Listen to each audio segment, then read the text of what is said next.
Olá! Então, continuando a nossa aula anterior sobre os animais, então hoje nós iremos fazer uma breve sondagem. Sabemos que cadeia alimentar são quando outros seres vivos, depende de um outro ser vivo para se alimentar. Nós ainda temos os produtores, que são os animais que produzem o seu próprio alimento. Nós também temos os consumidores, que são seres que se alimentam de plantas e de outros seres vivos. Nós temos os decompositores, que eles alimentam já de organismos mortos, nós vimos o exemplo lá na página anterior de animais decompositores. Eles já se alimentam de algum animal que esteja morto, se decompondo. Também temos a reprodução dos animais. Assim como o homem e a mulher se unindo têm a sua reprodução, os animais também têm essa reprodução, certo? Então, o tipo de reprodução dos animais são chamadas de sexuada ou assexuada. Então, a reprodução sexuada é quando há o encontro, do espermatozoide e o óvulo. Então, nós sabemos que os indivíduos do sexo masculino, os machos, tem aí o espermatozoide, e os indivíduos do sexo feminino têm aí os óvulos. Então, a reprodução sexuada ocorre quando essas duas células se encontram, ou seja, o espermatozoide se encontra com o óvulo, Então, isso daí é chamada de reprodução sexuada. O espermatozoide, nós sabemos que ele tem uma cauda, que ele se usa para movimentar em direção ao óvulo. O óvulo, ele fica imóvel, ele fica ali paradinho. O espermatozoide é que se movimenta através da cauda e encontra com este óvulo. Quando eles dois se encontram, ou seja, se unem, acontece o fenômeno chamado fecundação. Então, através dessa fecundação, se dará origem a um embrião que se desenvolverá, e ficará semelhante com as características dos pais. Então, essa daí é a reprodução dos animais, a reprodução sexuada, que é a união do espermatozoide com o óvulo. Então, nós ainda podemos classificar essa fecundação como interna e como externa. A interna, geralmente, é quando se dá o acasalamento, do macho e da fêmea. Esse macho vai soltar o seu espermatozoide dentro do corpo da fêmea.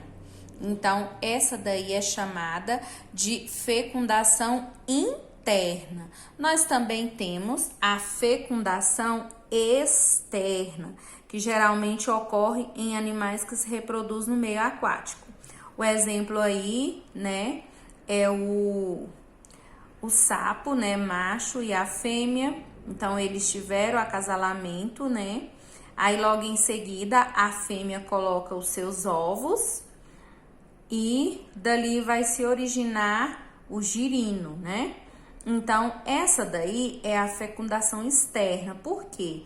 Porque o macho teve o acasalamento com a fêmea, mas essa fêmea, depois de ter o acasalamento, ela colocou o seu ovo já fecundado, então ela colocou para fora e através disso foi desenvolvendo e ocorreu a origem do novo ser.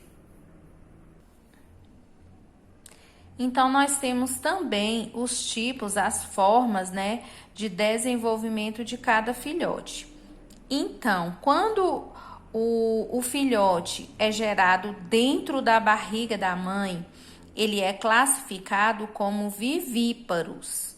Então, sempre que você ouvir essa palavra vivíparos, logo a gente subentende que foi gerado dentro da barriga da mãe. Temos ainda os ovíparos, que geralmente são desenvolvidos dentro do ovo, né? Então, geralmente são as aves, né, que desenvolve dentro do ovo.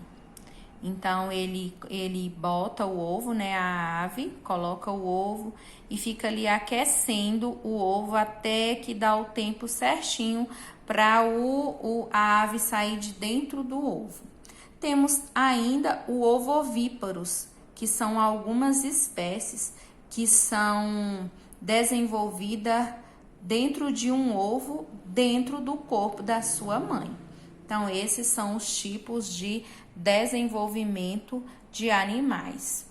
Recapitulando, os vivíparos, que desenvolve dentro da barriga da mãe, os ovíparos, que se desenvolve dentro do ovo e fora, né, da barriga da mãe, e temos os ovovíparos, que se desenvolve dentro do ovo, mas dentro da barriga da mamãe.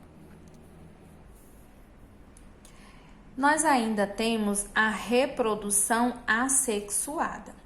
Lembrando que reprodução sexuada é quando há a junção do macho com a fêmea e o encontro do espermatozoide do macho com o óvulo da fêmea. Então, esse encontro aí dá a junção, né? E a origem de um novo ser na reprodução sexuada. Já na reprodução assexuada, não é necessário ter um macho para ter esse acasalamento e dar origem a um novo ser. Então, não ocorre essa junção, né, de células. Um exemplo é a estrela do mar. Então, a estrela do mar, quando ela perde uma parte da estrela, então, se ela perde daquela partezinha que se perdeu, tem origem a um novo ser. Ele vai se desenvolvendo, vai crescendo e dá característica a um novo corpo.